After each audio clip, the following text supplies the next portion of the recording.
పోయిన వర్షాకాలంలో ఈ రోడ్లు అన్ని అకాల వర్షాల వల్ల ఈ రోడ్లన్నీ బ్రిడ్జి కానీ ఓ రోడ్లు కొట్టుకపోవడం జరిగింది.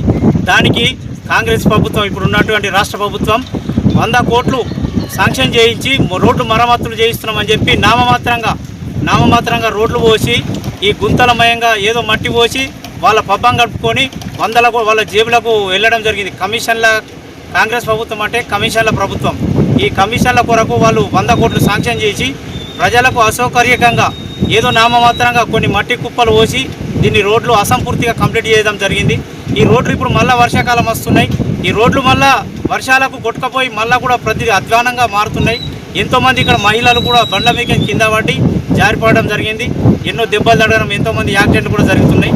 ఈ రోడ్లు మళ్ళీ వెంటనే మేము ఈ పూర్తి కంప్లీట్గా ఈ వర్షాకాలం లోపు ఈ మరమ్మతులు చేయించి పూర్తి చేయాలని చెప్పి రాష్ట్ర ప్రభుత్వానికి కాంగ్రెస్ ప్రభుత్వానికి మేము హెచ్చరించడం జరుగుతుంది, డిమాండ్ చేస్తున్నాం.